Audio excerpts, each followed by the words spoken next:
Hello बच्चों। तो आज क्लास 11 फिजिक्स का नया चैप्टर स्टार्ट करने जा रहे हैं।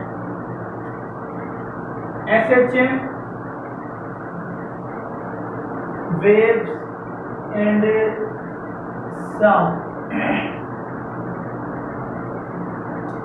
अच्छा, ये जो चैप्टर है ना, ये दो हिस्सों में डिवाइडेड है।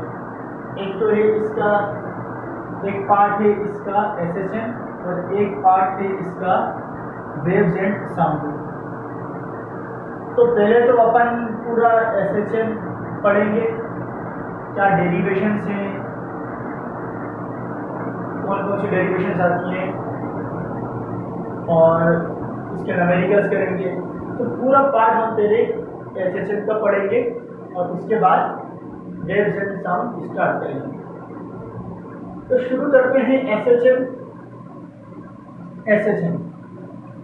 अच्छा देखो, एसएचएम पढ़ने से पहले बच्चों कुछ बात पता होनी चाहिए आपको।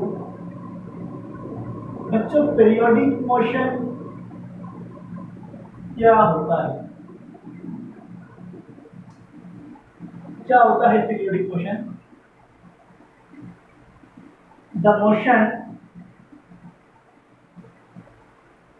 in which object repeats its motion after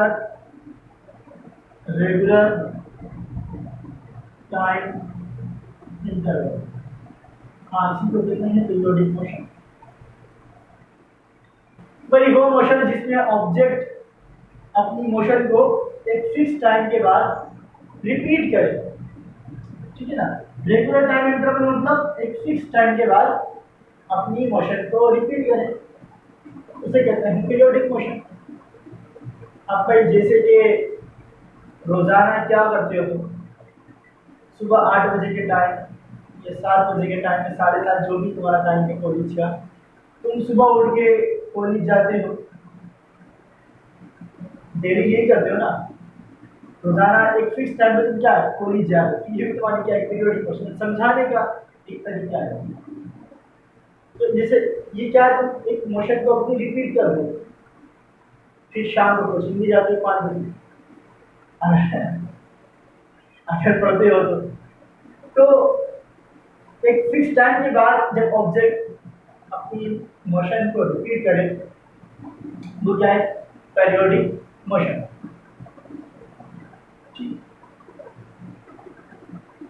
periodic motion. इसके बाद एक मोशन अपने पास है ऑस्किलेटरी मोशन। ऑस्किलेटरी मोशन, अब ये क्या है? तो ये है टू एंड फ्रो मोशन, ठीक है। टू एंड फ्रो मोशन समझते हो ना? जैसे जैसे स्प्रिंग से कोई चीज बांध के अगर अपन छोड़ दें, देखा ना, वो स्प्रिंग जो होता है, स्प्रिंग से कोई चीज बांध के और उसको खींच के छोड़ दो, तो फिर वो क्या करेगा? झुम झुम झुम झुम झुम झुम झुम झुम झुम झुम वाइब्रेट करेगा। तो ये देख रहे हैं, झुम झुम झुम झुम झुम झुम, टू एंड फ्रो मोशन। ये जो टू एंड फ्रो मोशन होती है ना, इसी को कहते हैं अपन ऑस्किलेटरी मोशन।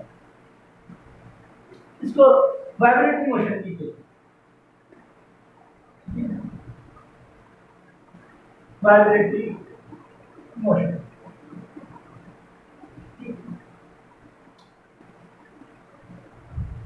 पीरियोडिक मोशन जिसमें ऑब्जेक्ट, मतलब पीरियोडिक मोशन बोले तो जिसमें ऑब्जेक्ट अपनी मोशन को रिपीट करे, और oscillatory motion to and fro motion. अब एक बात बताओ कि सारी ऑस्किलेटरी मोशन पीरियोडिक मोशन होती है क्या? सारी ऑस्किलेटरी मोशन पीरियोडिक मोशन है? बताओ, है कि नहीं? बिल्कुल है। देखो ये जो मोशन कर रहा है, जो स्प्रिंग से बाहर की खींच के छोड़ दिया, झुम झुम झुम झुम झुम झुम कर रहा है, क्या पीरियोडिक मोशन है? हाँ पीरियोडिक मोशन है। क्या रिपीट हो रही है? हाँ बिल्कुल रिपीट हो रही है। तो पीरियोडिक मोशन की तो सारी ऑस्किलेटरी मोशन क्या है? Periodic motion. क्या सारी की सारी पीरियोडिक मोशन, क्या सारी पीरियोडिक मोशन ऑस्किलेटरी मोशन है? नहीं, ये बात सही नहीं है भाई। पीरियोडिक मोशन जैसे कि पीरियोडिक मोशन की बात करूं, अपने पास फैन है, फैन जुम जुम जुम जुम जुम जुम जुम जुम जुम जुम घूम रहा है, क्या ये ऑस्किलेटरी मोशन है? नहीं। क्या पीरियोडिक मोशन है? बिल्कुल है। तो देखो जरूरी नहीं कि पीरियड जैसे घड़ी है, उसमें जो सुई टिक टिक टिक टिक टिक टिक घूम रही है, क्या पीरियोडिक मोशन है? हाँ है। क्या ऑस्किलेटरी मोशन है? नहीं, ऑस्किलेटरी मोशन नहीं है। तो सारी की सारी पीरियोडिक मोशन ऑस्किलेटरी मोशन हो जरूरी नहीं है। हाँ ऑस्किलेटरी मोशन पीरियोडिक मोशन होती है, सारी ऑस्किलेटरी मोशन पीरियोडिक मोशन है। ठीक है, तो पोस्ट वाली कॉपी करो। एसएचएम की बात करते हैं। चलो भाई एसएचएम की बात करते हैं। एस एच एम, अच्छा एसएचएम बोले तो सिंपल हार्मोनिक मोशन। एसएचएम बोले तो सिंपल हार्मोनिक मोशन। अब देखो ये क्या है, देखो ये जो ना बच्चों, it is a special case of oscillatory motion। यहाँ जो हमने बात करी ना ऑस्किलेटरी मोशन, देखो ये इसका एक स्पेशल केस मान लो, उसी का ही एक स्पेशल केस है ऑस्किलेटरी मोशन का। कुछ नया नहीं है, कुछ बातें इसमें हम करेंगे, फिर कुछ बातें कर लेंगे। पहली बात क्या है, इसमें होता क्या है कि जो एक्सीलरेशन है ना, acceleration is directly proportional to displacement. पहली बात समझेंगे इसको, मैं पॉइंट लिख देते हैं पहले बातें कर लेते हैं थोड़ी इस पर। Acceleration is directly proportional to displacement. Acceleration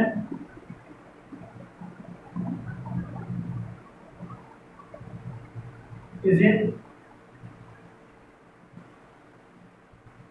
opposite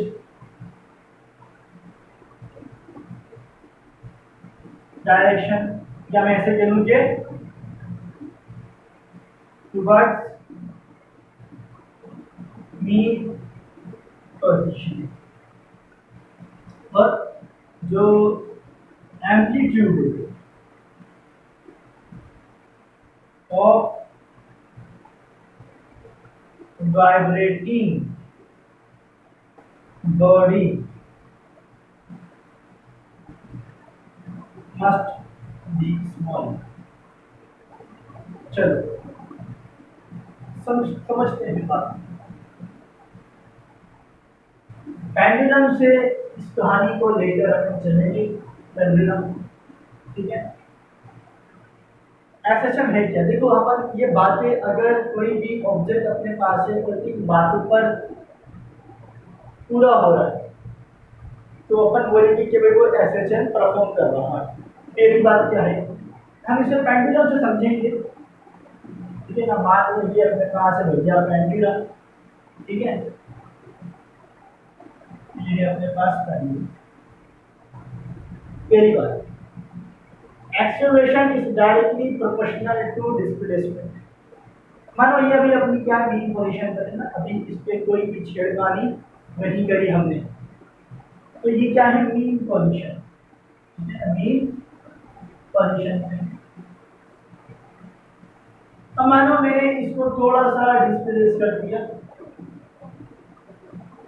यहाँ पर मैं इसको लेकर आ गई, ठीक है ना, मैं इसको यहाँ से थोड़ा सा इसे खींच कर लेकर आ गया, मैंने इसको एक्स डिस्प्लेसमेंट डिस्प्लेस किया।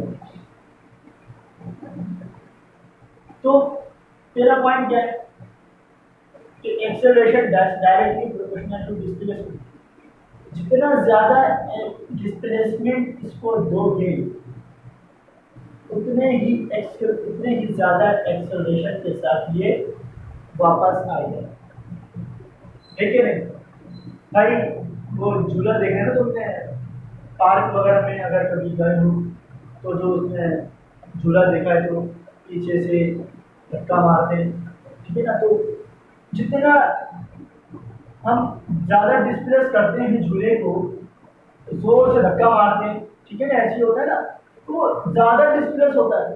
तो ज़्यादा डिस्प्लेस होने से होता क्या है, उसी स्पीड उतने ही ज़्यादा एक्सेलरेशन के साथ वापस आता है। तो पहली बात तो ये कि acceleration is directly proportional to displacement, जितना ज़्यादा डिस्प्लेसमेंट दोगे उतना ही ज़्यादा एक्सेलरेशन, ठीक है ना? झूले से भी दिख रहा, दिखाई भी पड़ रहा है यार कि झूले से भी दिख रहा है, ज़्यादा झूले को हम दूर तक लेके जाते हैं, ठीक है, धक्का मारते हैं ताकि ज़्यादा डिस्प्लेस हो और उतना ही झूले झूलने में मज़ा आ रहा है। तो पहली बात तो अपने को क्लियर है, ठीक है। दूसरी बात क्या है, एक्सेलरेशन जो है ना, इसे अपोजिट डायरेक्शन टुवर्ड्स की पोजीशन है। मैं यहाँ लिख देता हूँ अपोजिट डायरेक्शन डिस्प्लेसमेंट की, ठीक है।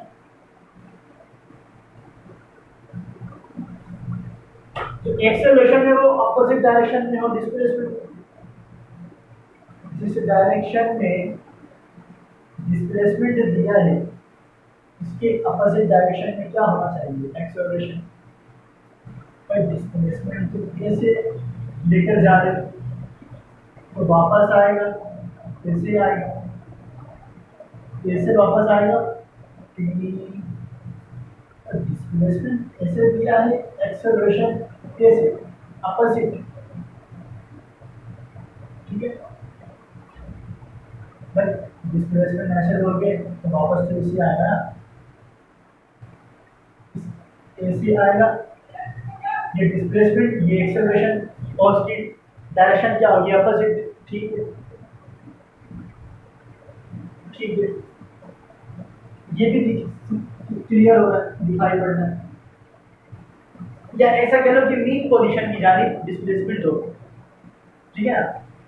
बट मेन पोजीशन में तो आ रहा है ना, तो यहाँ से छोड़ा इसको, ये कैसे मेन पोजीशन की ओर तो आ रहा है, फिर यहाँ पर आएगा, फिर वापस क्या होगा, मेन पोजीशन की ओर आएगा। तो एक्सेलरेशन डिस्प्लेसमेंट है क्या, अपोजिट डायरेक्शन, ठीक। अच्छा, इसके अलावा ये एम्पलीट्यूड जो है ना वो छोटे छोटे होना चाहिए, ये नहीं कि तुमने बड़ा बड़ा एम्पलीट्यूड दे दो, छोटे होना चाहिए, ठीक है ना। ऐसा लगे कि स्ट्रेट लाइन है, इतना छोटा, क्योंकि देखो जो हार्मोनिक मोशन है ना, ये हार्मोनिक मोशन अपने पास स्ट्रेट लाइन में होना चाहिए, ठीक है। अगर हम इसकी पेंडुलम की बात करें तो हम ये प्रूफ करेंगे कि ये सिंपल हार्मोनिक मोशन परफॉर्म करेगा, लेकिन वहां पर भी हम क्या मानेंगे, स्मॉलर एम्पलीट्यूड के लिए, ठीक है। तो simple harmonic motion straight line में होना चाहिए। तो ये इसकी बातें हैं अपने पास, एसएसएम सिंपल हार्मोनिक मोशन। तो ये था अपने पास लेक्चर। अब अगले लेक्चर में हम प्रूव करेंगे कि किसी पत्थर को जब ब्लॉक से, किसी पत्थर को हम स्प्रिंग से कनेक्ट करें और उसको खींच के छोड़ दें तो वो एसएसएम परफॉर्म करेगा। तो वो लेक्चर भी लाजमी देखिएगा और ट्राई कीजिए।